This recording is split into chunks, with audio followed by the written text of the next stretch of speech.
Ladies and gentlemen, I welcome you back to Kage-Kaze's domain, where I apparently like to take more dead hero days than Fred Gallagher. Which, if you've never read Mega Tokyo, I suppose you wouldn't get that joke.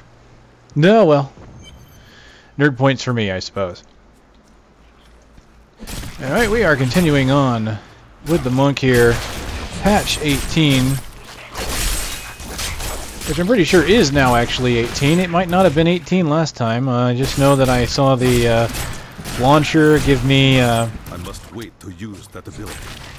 A download bar, which took but maybe a couple seconds to fill, and that was that. So, yeah. I'm not sure what that's about. I could have been off by one, but hey, it's pretty much just a bug-fixing patch, so nothing major. Obviously did not lose any characters. So, progressing here. Let's put those down there. This sword that I found on the last playthrough is excelente. 10.5 DPS, 5 to 10 damage. What's great about it is not only is it a very nice fast attack weapon, 1.4, but it's 7 to life after each kill and 1.2% damage dealt converted to life. So not only do I gain gain life back as I damage the opponent, but I gain even more life if I kill them. That will help me survive.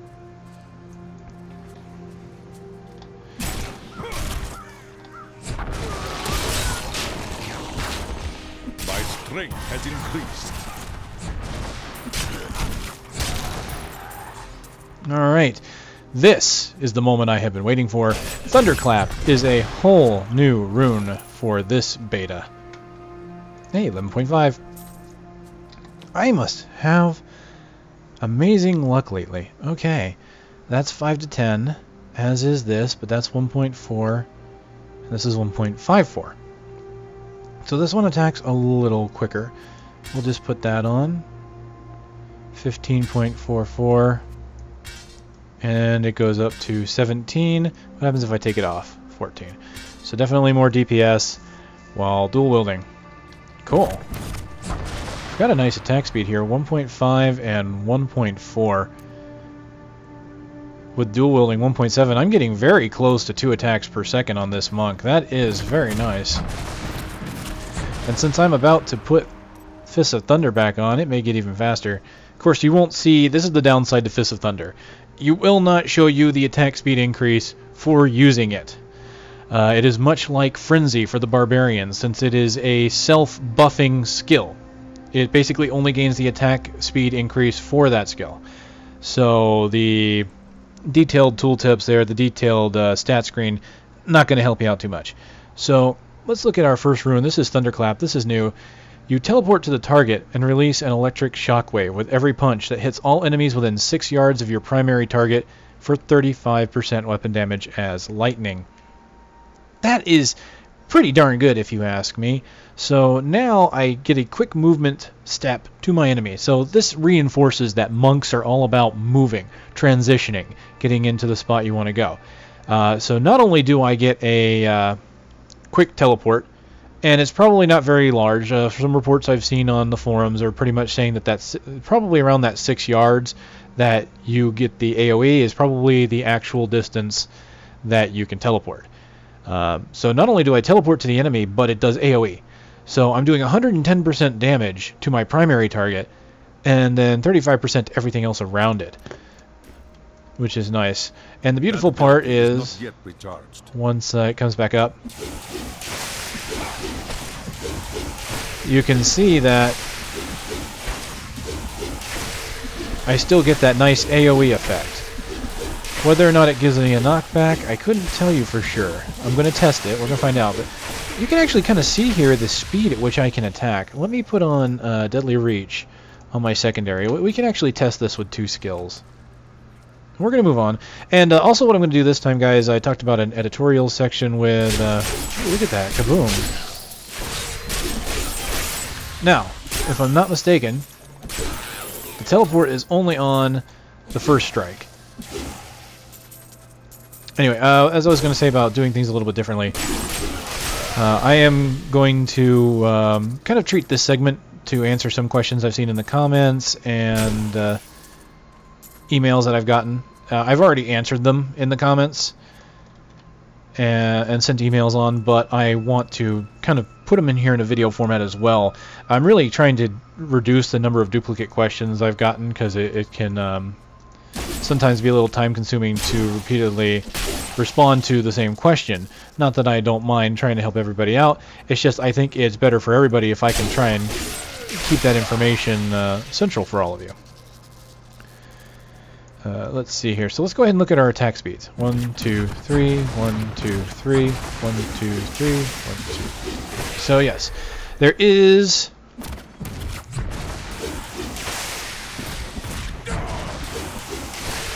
an attack speed increase.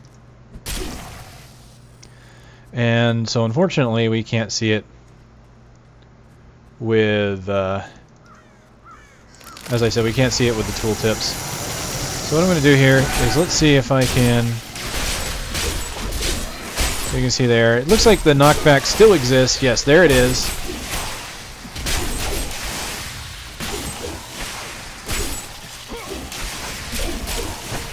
And I love that I can kind of keep my distance there. Now the question is whether or not that 35% weapon damage is lightning for the AoE. If that's only on the first strike, because that's only when the teleport happens. You do not teleport on the second or third strikes. Or if the AoE happens on all strikes. Let's see if we can't find a group to kind of play with that a little bit. So what I'm going to try and do is, let's see if I can't gather them up and blind them, just kind of test here. So I hit him once, and I'm not seeing any real damage on the other two.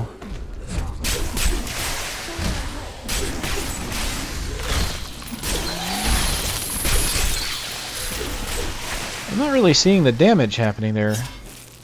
6 yards of your primary target for 35% weapon damage. And they were close enough that that should have worked.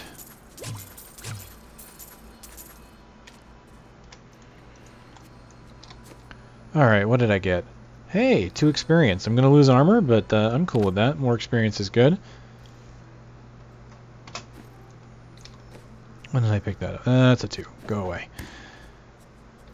What I like about this, and I'll go ahead and show this off, and I'll probably show it off a little bit more when I get more attacks, but you can combine your combination moves here with the monk. I've kind of gone over this a little bit before, and I kind of want to go over it a bit now as well. So let me, real fast, I'm just going to do this. 1, 2...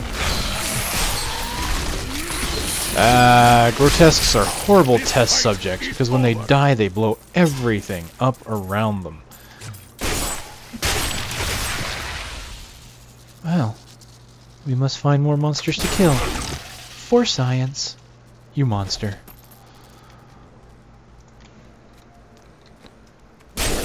Okay, that one I saw that when I dashed in, it hit all of the other monsters nearby. So... It appears that the 35% may only be on the initial strike. And that kind of makes sense. Because honestly, the primary boon of this is being able to teleport in real fast. So what I can do with this is, since you can combine strikes, and the way this works is your strikes work in a 1, 2, 3 format. You notice how I have 1, 2, 3, basically an attack 1, which in this case is my teleport. And then I have an attack 2, which is another punch. And then finally attack 3, which is the AoE lightning.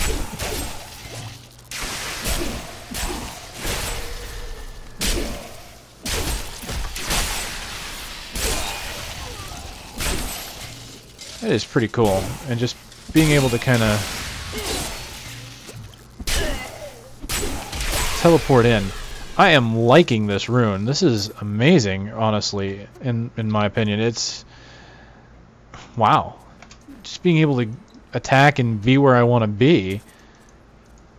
Now, this can be a little problematic in that if I don't mean to teleport, I could end up putting myself in a precarious situation. But I just don't see that being an issue that much.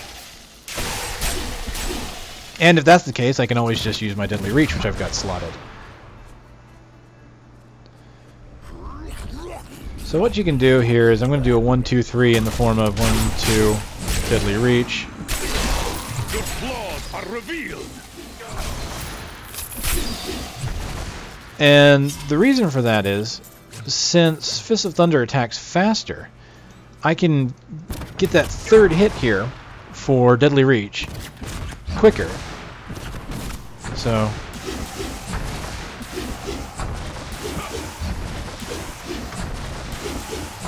just like that.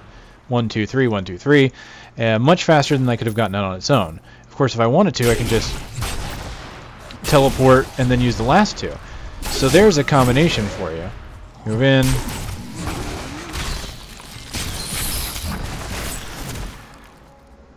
So if you want to use it for simply the teleport, you could do that.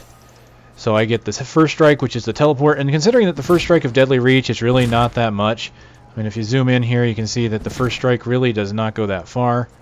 Not a big deal. You actually get more distance out of this. As you can see there. Far more distance out of Thunderclap than I do Deadly Reach on the first hit. So I can go 1, 2, 3. Since the second strike of Deadly Reach has a decent range on it. Now if I wanted to go to the other route, in case you want to see it, I can do 1, 2, 3. And see 1, and then there's a second strike, third strike. Second strike, third strike.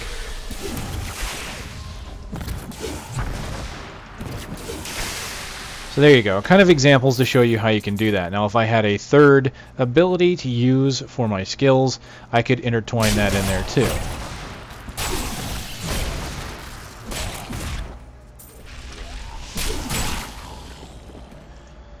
So this is kind of actually a neat build using these two generators, but of course this gives me only Blinding Flash to do anything with. So let's go ahead and I'm going to go back here and let's put on, see this is tough because Tempest Rush is nice for getting into and out of positions. That might actually be a good one to have because if I teleport and get into a bad position I can then get out of it. So let's go ahead and I'll go back to Tempest Rush.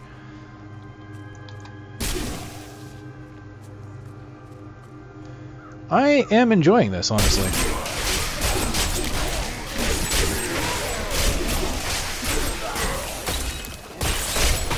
I'm going to break these tombstones. I don't have enough spirit. Alright, now for a test. I've seen that you can't go across. So you should not be able to teleport across chasms. Because apparently the teleport is like, it's like Dashing Strike. It's not a true teleport in the sense of the teleports that wizards get. It's a very quick flash step is really kind of the move name you're looking for in this. You basically push yourself in a direction so fast it looks like you've teleported. So movement and obstacles do matter. Now, one thing that I saw from people in the forums on Diablo fans was that you should be able to do damage with that first strike from across a chasm if you could hit them normally, and I'm not seeing that. That may have been fixed. Not entirely sure. What I want to do is, let's see if I can't drag them a little closer to the edge here. Come on. Are you really that non-hostile? Come on. Come on. Please, with a cherry on top. Alright, you just saw that. I could not teleport, but I could hurt him.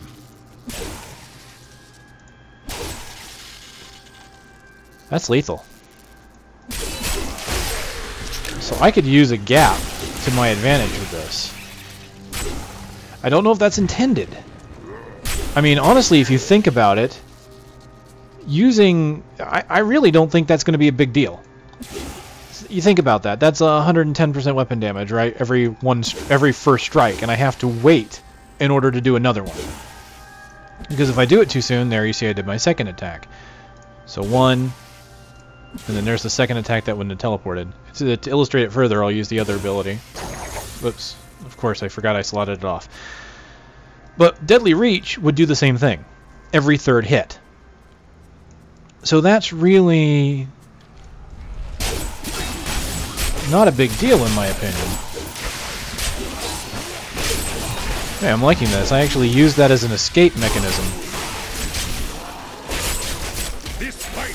I saw the grotesques coming for me, so I used my teleport on a monster that was nearby to avoid their moves. Offensive and defensive, all in one. I really love this skill. I love skills like that that can be used in multi-purpose. This is why I like Tempest Rush. Did I never equip? I didn't. That's on me. I never equipped a bracer. Are these any much better? Much better.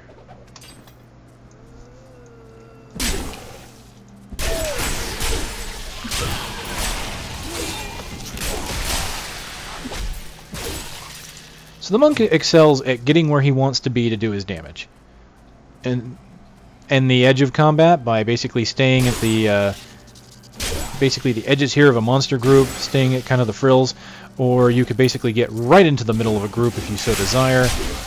No problem. Wow! Punt me like a football, will ya?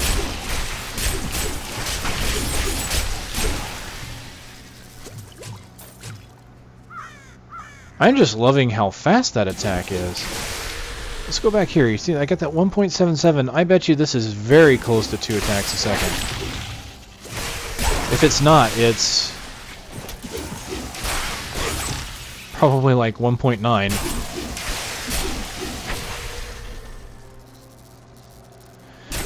Now, if you remember that fast attack speed build I did for the Barbarian, this was the incentive for that. Was someone doing a video with this, and I did like it, so those of you who subscribed probably have seen it by now. Very cool video to watch, even if not very high quality. It gets the point across very well. They had very high attack speed weapons, I believe going over 1.6 in attack speed on those weapons, and then they also use Fists of Thunder with Thunderclap. And their attack speed was just so fast. I was in awe, really. So I had to try it with the Barbarian to see what Frenzy could do. Beautiful thing about attacking this fast is I'm constantly gaining a supply of Spirit. And unfortunately, I don't really have very good abilities for Spirit right now. Because of my fast attack speed, I would probably be better served with something like Lashtail Kick in order to get more damage out there. In fact, for now, well, yeah, I've got Lashtail Kick, so I can go ahead and do that. I've earned Vulture Claw Kick. It's release a torrent of fire that burns nearby enemies for 220 weapon damage, fire, and causes knockback. So we've gone from no defined weapon damage type to fire, and we've increased the damage to 220, about a 10% increase. And what's beautiful, if you've seen the other videos, you know that it also changes the radius. So instead of firing off in a very small arc in front of me, it fires off in 360. So this is perfect. I normally use Tempest Rush to get right into the middle of a group and fire off the Vulture Claw Kick. I could do that with Thunderclap now. I'm really kind of surprised they give you Thunderclap this early now. Most of the first abilities are not that much of a game changer. They usually just change how your ability works, in the sense of it just increases the usually increases either the damage you do or the radius. That's usually what the first rune does. In this case, it's a real game changer.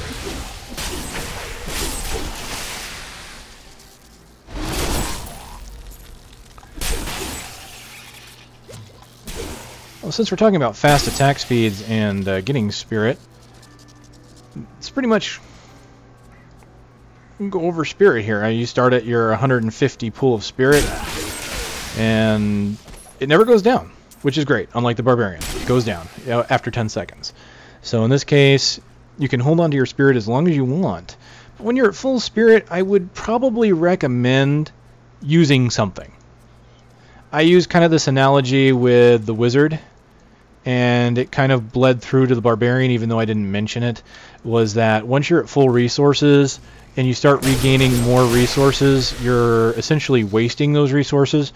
And that's not the best accurate way of putting it, because you can't take those resources and use them for something else. It's basically for abilities only. But if you're constantly using abilities that gain you a resource when you could be using something that as a spender you may not be putting out your most potential, basically. And that's not saying that you have to. I'm killing things fast enough without my spender.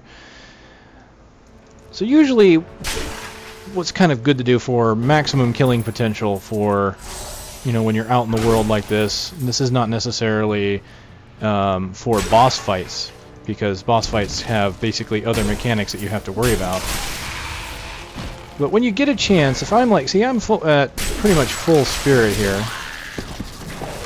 So when I get a chance where it's advantageous to me,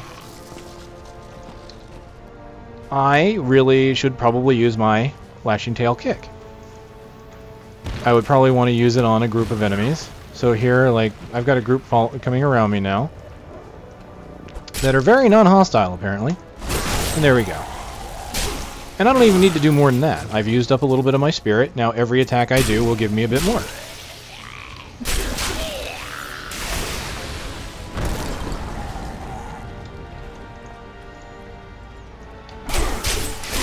You obviously do not have to play that way. This is just kind of advice if you want to. You know, when you're thinking about, you know, how do you play a class? You know, if you haven't played a game like this before. Usually it's probably a good thing to go ahead and use your resources, because you're going to get them back quickly. Especially when I'm dual wielding and using Fists of Thunder. I'm attacking so fast that I'm just going to be loading up on spirit. Here we go.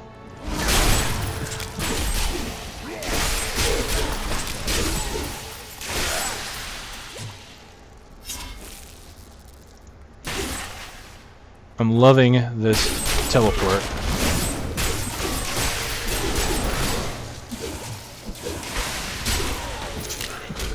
If I play my cards right even, I could get into the middle of a group and take this Lashing Tail Kick, knock them all back, and then follow up with a Thunderclap in order to close the distance again. I'm not too worried about Magic Find. I'll just take the armor for now.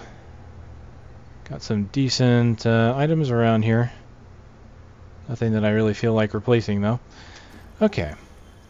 Well, that being said, this is probably a good idea to go over some of the things that people have asked, because Magic Find was one of them. Let me pull that up real fast here. Okay, so Diablo news. Let me just kind of go over everything I have as I listed it off. That'll be a little bit easier to track. Must be in one of the other clips. Since I didn't mention it last time, the 50% unlock on reveal.diablo3.com has been unlocked. That is BlizzCast number 17, and it wasn't a bad watch, honestly. They talk about randomization for maps, items, and monsters. So that was kind of cool to see. They also talked about the sounds in the game, how they make the sounds, how they're meant to be atmospheric, things like that. And of course, quest flow and how quests in the game work. So if you're curious about any of that, I'd say give it a shot. As you saw there was an excellent opportunity where I used Thunderclap to go in and then hit a group of monsters with my shrine. Oh my, I gotta see this.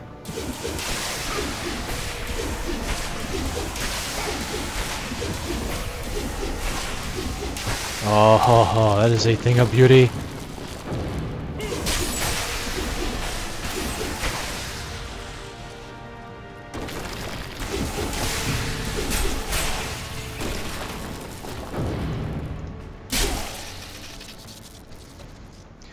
Alright, and as I'm playing now, the 60% unlock is nearly there. It's at 59%, but wasn't quite available by the time I started recording, so I'm not sure what that one's going to be. I think it's a little too close to the last developer diary to be another one, but it very well could be. I think there were a total of 4, maybe 5 developer diaries, so about half of the unlocks are developer diaries from along the road, which is kind of cool.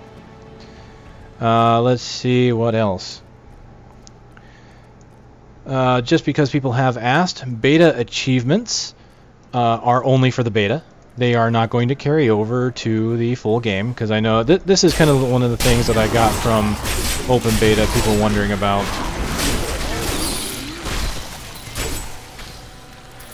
So no, any achievements you earned in open beta and any achievements that we get as testers here in closed beta do not carry over. They've wiped them several times anyway, so honestly it's no big deal there. They don't want us to have an advantage over anyone else. They want everyone to start off fresh, and I mean, this is really a true beta. It's not a demo. You know, our reward is finding bugs and squashing them and making the game as good as it can be. To me, that's just fun. That is a tester's job.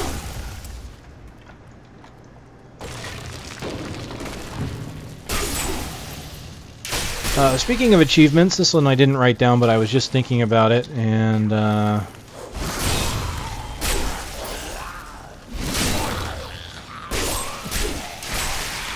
me go into it real quick here. As you can see, there's the overview of achievements. I wanted to let you guys know that here I've noticed that under campaign here, and it's under challenges. Under general, you'll see here that I have elite kills, and I've been getting some elite kill credit. And I also have things like under campaign, I do have things like the Jar of Souls and the Matriarch's Bones. If you complete an act cooperatively, like here you'll see in co-op I have elite co-op kills. Every co-op kill I get also counts for my personal elite kills. So if you want to maximize your achievement potential, I guess, you could run with a friend, and honestly that's going to be the best thing you get, because if you go out in the world and you start up the game with a friend and you get the co-op elite kills 5, you also get your personal elite kills 5, and you get the rewards based on that. So there you go. Also, these items with a star indicate that you get some kind of reward. As you can see here, I get a banner shape for finishing off my co-op elite kills. I have to get up to 50 to get that banner. These will probably change in the full game as to what rewards are unlocked and when. I have a feeling that the number of banner items that we're seeing are honestly a very minor amount. There's going to be some that... Actually, I'm almost 100% positive, because they've shown some items that you'll get for completing certain quests. Frills, baubles, what have you. Okay, so those do not carry over. Next, since I was talking about Magic Find, this was the prompt, is that there's a little misconception about Magic Find. And some people were wondering, well, why didn't I get more items when I had more Magic Find? For example, I was told, you know, from someone that hadn't killed Leoric yet, that he put on a bunch of Magic Find and killed Leoric for the first time, and normally you get 1 rare, which you don't always. I've proven that twice now. Once on video, another earlier yesterday on my own. Twice I've killed him without getting a rare. But they were wondering why they didn't get more rares, and the truth of the matter is because Magic Find does not increase the amount of items you get. The only thing that we know of that will increase the amount of items that you get off a boss will be Nephilim Valor at 60. As they've talked about, Nephilim Valor adding more drops to a boss to make them worth killing once you've got a high stack of Valor.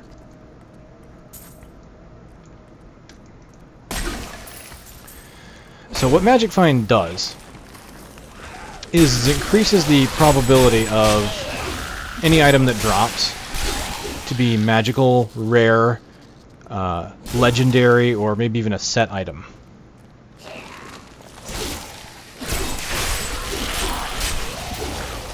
So when you're going out in the world and monsters are dropping items, there's always a percentage chance that that item is going to be blue, yellow, or higher.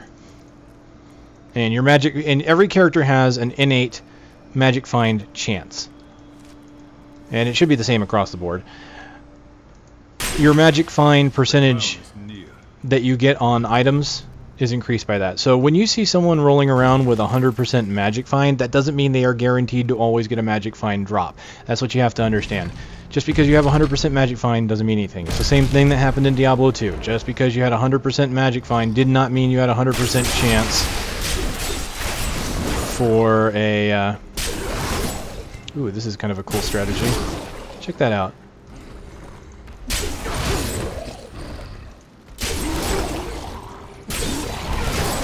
Used up all my spirit to do it, but that was pretty cool. Okay, so 100% magic find does not mean 100% guaranteed chance to magic find items to drop magically. You can get over 100%. What you are boosting is your chance for your innate chance. So let's say you have an innate 1% chance for an item to be magical. This is really low. It's probably not the right number, but you know, just for the sake of to talk about it. Let's assume I have a 1% chance. If I get 100% magic find, that means I now have a 2% chance of that item to be magical. And so, of course, every time you increase the magical item chance, you also increase the rare and legendary chance. I will not allow you to bring that monster Leoric back to this world.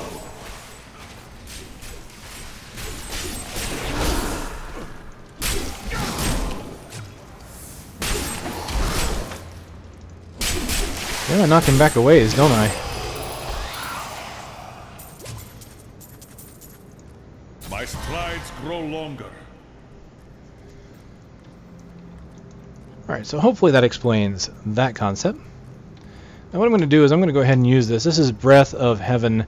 It's a 25 spirit cost with a 15-second cooldown, and it's a blast of divine energy that heals you and all allies within 12 yards for 127 to 153 life.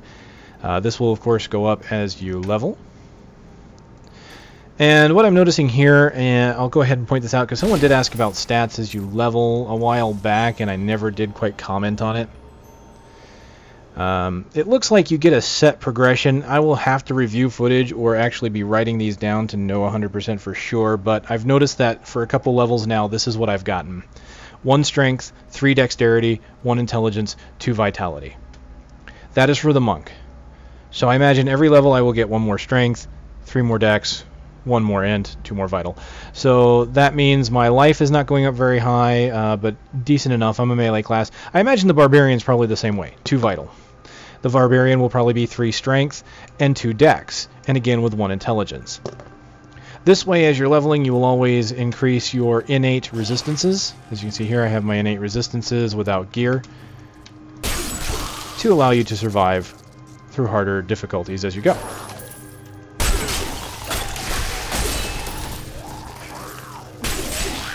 Alright, I normally don't use Breath of Heaven, but I'm going to go ahead and use it now and just kind of see if I can't get myself in a position where I will use it. So instead of blinding enemies, I will heal myself.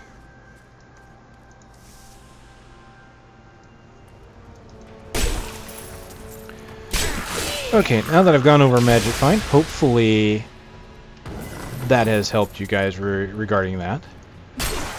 What else have I been asked here? Snare stacking. I was asked this twice now, and I can tell you from my testing, I didn't test it on a video. I tested it personally, just to kind of went in, and what I did is I took a Demon Hunter, and I loaded him up with Caltrops Unruined and Entangling Shot. That one was ruined.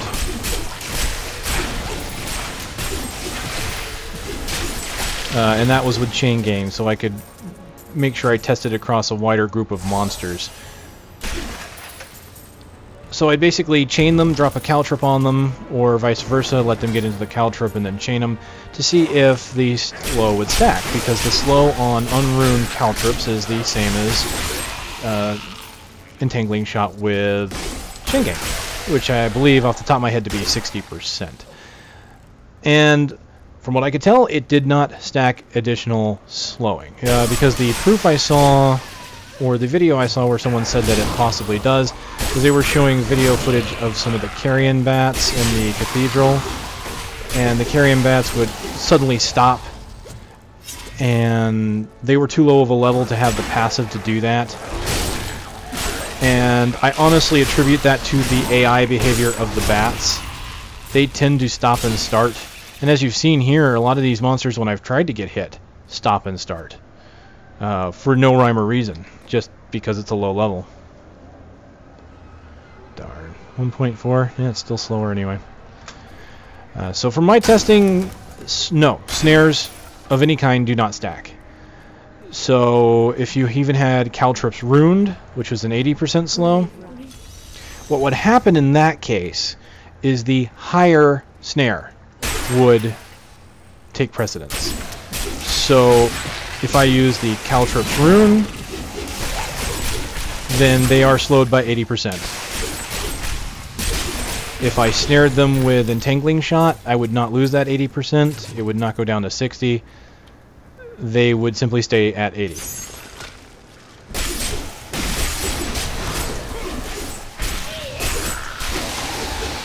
I wonder if they increased the knockback on that. I don't remember that being quite so far.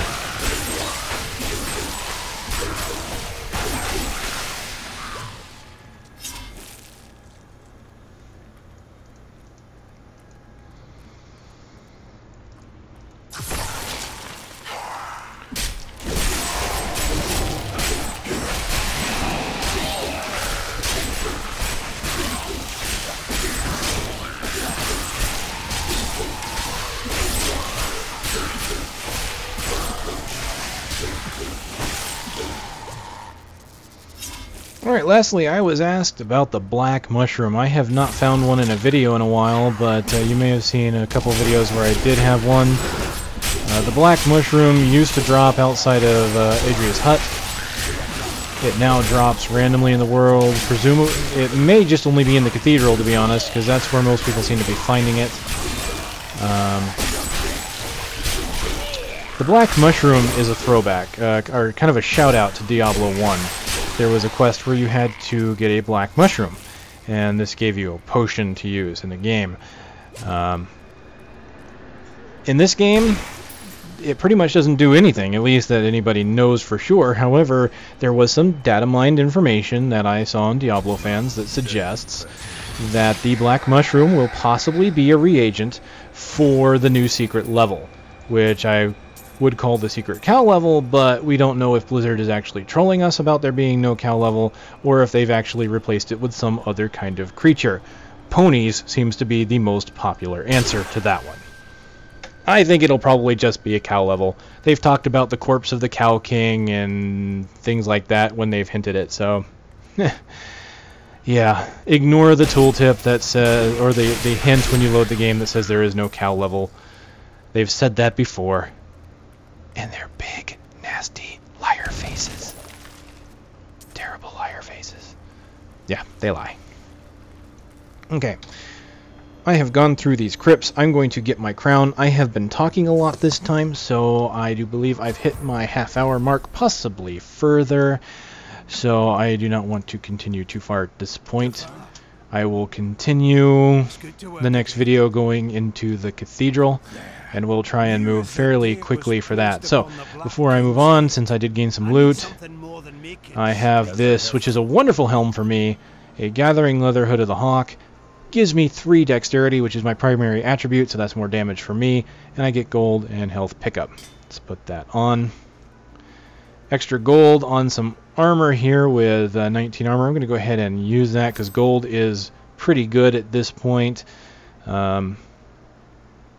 Honestly, I think finding gold in the beginning of the game is probably going to be a little more important than finding magical items, simply because you need the gold to level up the smith, you need the gold to open up your stash. So at the very beginning it's going to be very important. Blizzard has touted that it's going to be very important at the end game, but that's because of repair costs.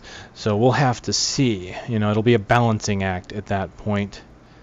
Alright, so at this point I'm pretty sure I didn't get anything else I care about. Yeah. Alright, so I'll go ahead and sell that off camera. You need not be concerned with that. Alright, honestly, what I have to say about this one is I love Fists of Thunder with Thunderclap. The movement of this is unparalleled to me. Oh, and since I didn't use it, that is Breath of Heaven. I'll do it again. Combining Thunderclap with Dashing Strike is probably going to be something I enjoy doing, because then I can dash in, like say I dash in with one hit and then dash out, then I could dash back in, and that to me sounds pretty cool. There you go. So I'm looking forward to testing that and seeing what other things that the monk can do in the full game. I honestly have to say I'm kind of leaning towards the monk being my favorite class. I'm finally, you know, hunkering down and saying, you know what, I think I know what my favorite class is, and I think it's the monk, just because of all the cool things he can do, the stylish moves he has, the quick movement abilities. It's all really cool. The Demon Hunter would be very close to that. Because I like the vaults and things like that. I like being mobile, being flashy. For example, in Devil May Cry, I liked playing the quick moving spec when Devil May Cry 3 came out. You had the option of swordplay, guns, Royal Guard, which was defensive, and I forget what I think it was Quick Draw or something like that, which was the speedster one. And I always gravitated to that. I love having quick mobility. Being fast more than a bruiser is really kind of my style. But hey, all the classes still look good, so don't think that just because I like the monk doesn't mean I don't like the others. That's the way it's working out so far. Aside from that, since this is the end of the video, I'll just go ahead and pimp out Tribes Ascend one more time, simply because they put out a video. They're going to put a new patch out that is called the Raid and Pillage patch. If you saw the last one, they did the Cloak and Dagger, which gave some new items and skins to their cloaking class, the Infiltrator, and now the Raider class is going to get their buff. The Tribe Staple Plasma Gun is coming back from Tribes 2. They've got an assault rifle that's a little more powerful, and some cluster grenades, which basically explode and then merve out to do a bunch of more cluster grenades, and that's looking pretty cool. And of course, new skins. I don't think there's any new game modes this time around, but you know, it's all very cool.